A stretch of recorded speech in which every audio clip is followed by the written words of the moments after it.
mi nombre es Darlene y te doy la bienvenida a este nuevo video. Me da mucho gusto que estés aquí, espero puedas quedarte hasta el final del video. Vamos a estar hablando de nuevamente, cómo tener una nueva mente, para qué tener una nueva mente y por qué. Todo esto con el fin de que tengamos una guía bíblica, por supuesto extraída de la Biblia, estudiado de la Biblia, de cómo tener o cómo experimentar en Dios una nueva vida. En el anterior video hablamos de un nuevo nacimiento, porque antes de tener vida tenemos que experimentar, tenemos que pasar por un nuevo nacimiento. Y la Biblia nos habla de dos nacimientos que ya los hablamos de la vez pasada.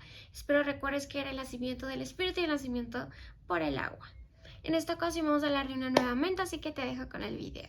Nuestra base bíblica se encuentra en Proverbios 23:7 y dice: porque cuál es su pensamiento en su corazón, tal es él, come y bebe te dirá, mas su corazón no está contigo. El versículo nos está diciendo que nuestro corazoncito tiene pensamientos y que en esos pensamientos radica nuestra identidad, lo que nosotros somos.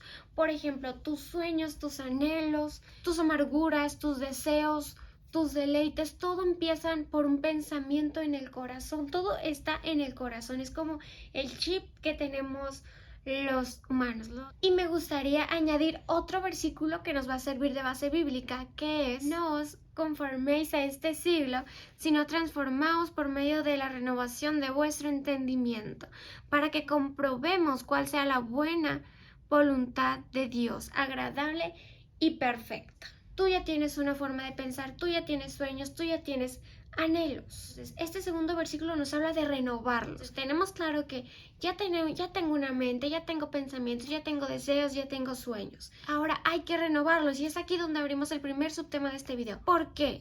¿Por qué tienes que renovar esos pensamientos? En Egipto, los israelitas, el pueblo de Dios, estaban siendo esclavizados, lo que significa que los golpeaban, los obligaban a trabajar varias horas durante el día, los maltrataban y realmente no tenían derecho como a bienes o a crecer, simplemente los utilizaban para un beneficio propio y los israelitas estaban verdaderamente mal. Entonces el Señor ve este sufrimiento de su pueblo y lo que Él decide hacer es sacarlos de Egipto. Dios tenía un propósito divino de introducir a los israelitas, su pueblo que Él había elegido, a Canaán. Ahora, el Señor tenía que sacarlos de la esclavitud en la que estaban para llevarlos al propósito que Él tenía para ellos, a la tierra prometida. En este lapso, los israelitas hubo un momento en el que se rebelaron y dijeron: no podemos, en Canaán son muy altos, no podemos vencerlos, son muy fuertes, tienen mejores cosas que yo. Y eso estaba mal, porque resulta que ellos eran el pueblo amado de Dios. Ellos debían de reconocer que el Señor iba a pelear por ellos y que el Señor era más fuerte, que les iba a dar la victoria, porque ellos sabían que habían salido de Egipto por palabra de Dios. Moisés les había llevado palabra de Dios.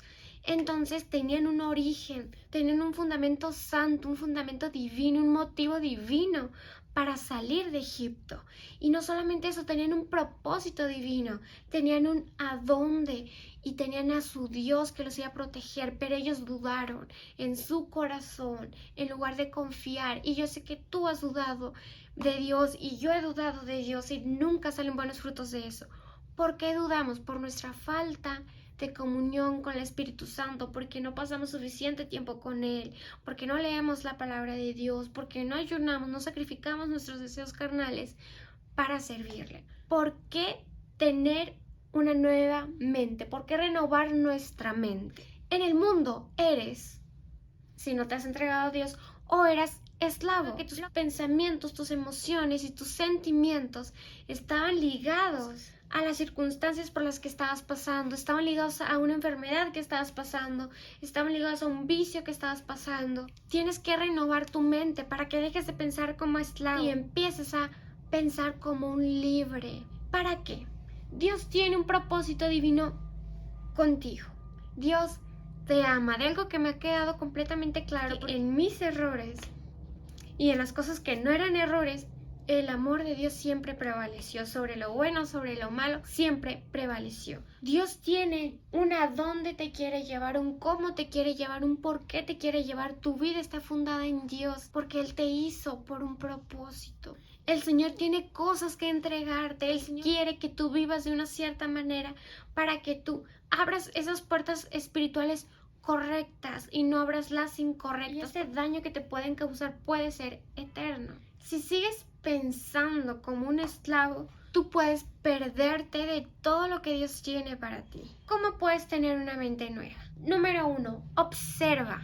Cuando el Señor los tenía en el desierto y se iban acercando a Canaán, tenían que conquistar la tierra de Canaán.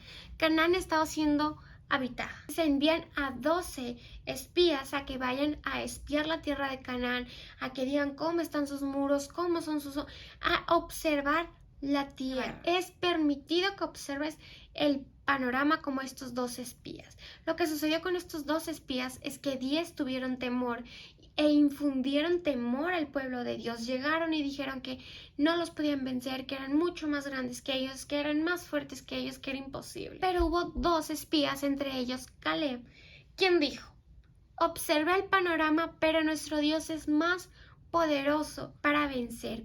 Caleb tuvo fe, tuvo una mente de libre, y los 10 tuvieron una mente de esclavo. Eran esclavos de ese sentimiento de miedo, de esa emoción de terror. Número 2, confía en Dios desde tu corazón. No te aterrorices por lo que puedas llegar a observar en ese panorama, sea lo que sea. Mira, porque a veces puede ser algo muy bueno, algo que no te inspire temor o miedo o algo desagradable, pero te puede dar ego, te puede dar arrogancia, te puede dar soberbia, y eso también es peligroso. Tienes que confiar siempre en el Señor. De cualquier forma, confía en el Señor y no en lo que tú tienes o en lo que tú eres. Número 3, aprecia que sí puedes, porque en Filipenses 3:14 dice que todo lo puedes en Cristo que te fortalece. Pero confía en Dios, observa el panorama y que siempre te muevas después de haber recibido esa revelación de Dios. No porque tú quieres, no porque algo más te mueve, sino porque el Señor te ha mandado a hacer algo, el Señor te ha inspirado, algo que tú sepas que viene de Dios. Muévete. Número 4, ve la solución, partiendo de que Dios es todopoderoso y que si tú vienes aquí por revelación del Espíritu Santo, tú estás aquí para vencer. Si tú te entregaste a Dios, Dios tiene un propósito contigo. No pierdas ese propósito por desobediencia, por miedo, por rebeldía. No lo hagas. Los israelitas habían salido de Egipto, pero Egipto no salió de ellos. Tú saliste del mundo, pero el mundo no salió de ti. ¿Aún tienes recuerdos de cómo vivías tu vida pasada y desearías volver allá? Pasas más tiempo recordando lo que vivías, cómo eras, lo que hacías o lo que podrías estar haciendo, que tener los ojos en la eternidad de Dios, en las cosas del reino de Dios, que tener tu mente en las cosas de arriba. Para tú poder conquistar ese propósito de Dios, tienes que tener una mente de conquistador, de vencedor. Como ellos no tenían esta mente, el Señor usó esos 40 años para procesarles y cambiarles esa mente de esclavo que tenían. El proceso está diseñado para purificar tu mente, tu corazón, los pensamientos que radican en tu corazón. La historia de los israelitas nos revela 3 formas de pensar, pero esos 3 tipos de mentalidad te los voy a dar a conocer en mi cuenta de TikTok, que te la voy a dejar por aquí. Que Dios te bendiga.